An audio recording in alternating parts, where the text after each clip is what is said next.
はじめまして、アダルトオリエンテッドレコーズのゆげです。こんにちは。私たちのレコード屋は、店名もアダルトオリエンテッドレコーズなんで、いわゆる AOR という、ある意味曖昧なジャンルの、レコードを集めて、売っているお店です。で、ご存知の通り AOR というジャンルはおそらく70年代後半から80年代に日本人が作った言葉で、アメリカではアダルトコンテンポラリーミュージックとかヨットロックとかそういう言葉で言われてると思うんですけど、僕はその日本独特のその曖昧さというか定義づけができないそのジャンルっていうところに惹かれて、でなおかつなんでしょう、 AOR が持つその洗練性とか大人っぽさとかそういったところが好きで、僕は割と子供の時からそういったジャンルを聞いて好きでいつかこういうレコード屋をやりたいなっていうふうに思ってました。で品揃えはそのジャンルに関係なく僕がその AOR だなと思ったレコードを世界中から集めて、提供してるお店ですね。で、特に今はその日本のいわゆるシティポップと言われてる音楽が、世界中からそのウォンとされてるので、特にその日本の70年代80年代のその洗練された音楽、いわゆるシティポップというものをちゃんといいレコードを切らさずにお店に置こうと思ってます。あとはですね、このお店を始めたきっかけの一つでもあるんですけど、僕の本業はファッションデザイナーをやってまして、でそのファッションと音楽っていうものをどうやって結びつけるかで、それをちゃんとプロダクトにして提供できるかっていうことをずっと考えてて、で昔っていうのはその音楽とファッションがすごい近い存在だったと思うんですよ。で音楽からファッションが生まれてくる時代でもあったし、でもそれが90年代以降っていうのはそういったカルチャーがなくなってきて、どんどん音楽とファッションが離れていっちゃった時代が多分今だと思うんですけど、そういったものをもう一度この現代で表現するにはどうしたらいいんだろうってことを考えてて、でだったら僕はファッションが専門だけど、その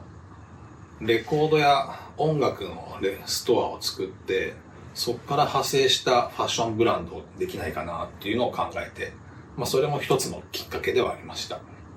なので実際今僕が、やってるファッションブランドは洋服一枚一枚にオリジナルの音楽がついていて、お客様が購入するとそこに洋服にダウンロードコードがついてるんですけど、それをそこから洋服からダウンロードできるっていう、そういう仕組みでやってますね。で僕たちのレコード屋っていうのはご覧のようにすごい小さいお店なので、全てのジャンルをカバーもともとできないって分かってて、で、近くにはエラレコードさんとか渋谷に行けばたくさんのすごい大きなショップがあるけども、初めからそういうところ、そういうお店と競争するつもりも全くなかったので、だったらその AOR という限られたジャンルっていうものを僕の主観でというか、僕自身のセンスで集めたお店であればお客さんにも受け入れてもらえるかなっていう風な思いで始めたのも一つですね。でそれとあと20年前ぐらいにイタリアの、いわゆるイタロディスコなんですけど、僕から聞くとディスコよりもちょっと AOR っぽいなっていうふうに思ってて、すごく素晴らしいレコードに出会って、それがマイク・フランシスっていう、イタリア人のイタロディスコの有名な人なんですけど、そのレコードを手にした時に本当に衝撃を受けました。で、そこから、日本で探してても本当になくって、で、全然日本で買えなかったんですね。で、そのレコードが好きすぎて、そのマイク・フランシスのレコードを、多分取り扱うことのできるレコード屋にしたいなっていうふうに思ってますし、実際、2018年に代々木上原で、レコード屋スタートしたんですけど、多分日本で一番マイク・フランシスをこの8年間で売ってると思います。これちょっと板質が悪いんで出してないですけど、このマイク・フランシスのファーストアルバム、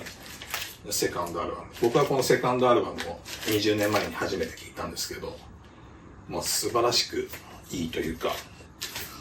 10cc の I'm Not in Love のイタロディスコバージョンだとか、ビル・ウィザースの Lovely Day のイタロディスコバージョンとか、馴染みのある曲もやってたので、本当にハマりましたね、これは。で、これはもう本当うちのお店では、どうでしょう。それぞれ、それでも100枚はいかないですけど、6、70枚ぐらいは売ってますね。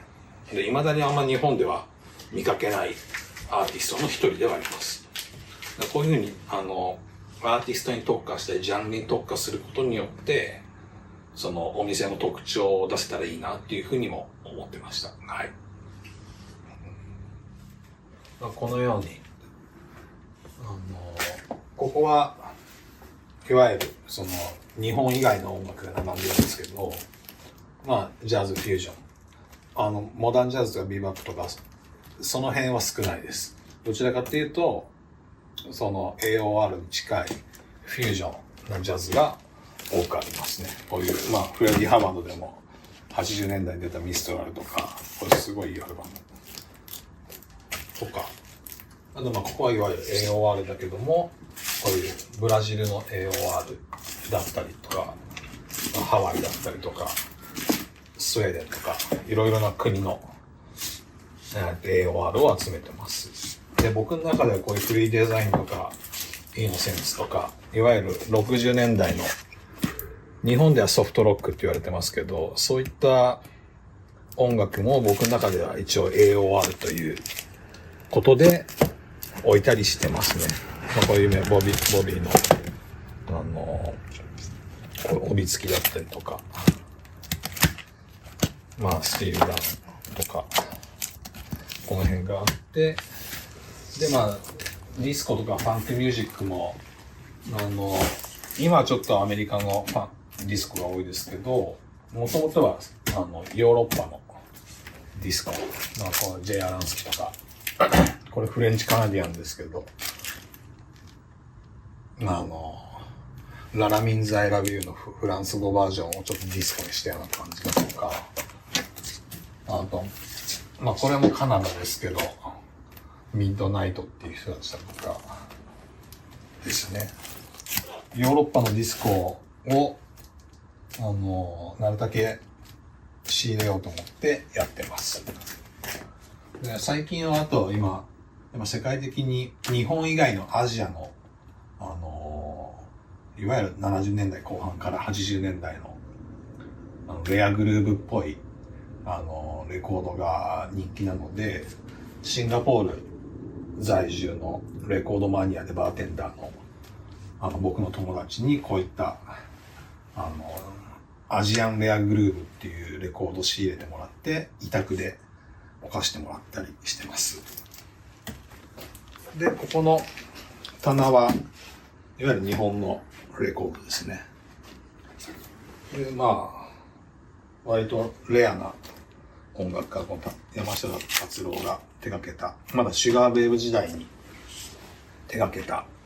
当時のアイドルの音楽なんですけど、そういったオリジナルだとか、加藤和彦、これティンパンレ系ですね。細野さんとか。で、こういった前のヨーコの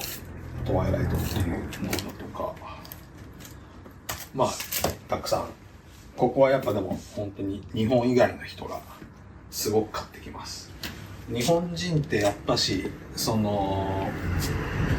いいレコードを安く仕入れることが、やっぱ、そこになんかステータスを感じてて、その音楽の、そのレコードの価値を知ってれば知ってるほど、定価ではやっぱ買わないっていう文化があるんで、でももう外国の方はやっぱこういう日本の音楽を求めに来るので、その値段が高いとか安いとかそういうことじゃなくて、あったら買うっていう、そういうスタイルなので、やっぱこの辺は、外国人の方にすごく人気ですね。でも僕も本当に、日本のこういうレコードを買うときは、地方の倉庫行ったりとか、リサイクルショップとかで、僕自身も買ってたので、なんつうんでしょう。気持ちはすごくよくわかるんですけど、本当に今は日本のレコード屋は、本当ジャパニーズシティポップのおかげでもあるし、外国の方が来てくれて買ってくれるっていうのはすごく大きなことですね。あと他のレコード屋と違うところは、オリジナルのレーベルを持ってて、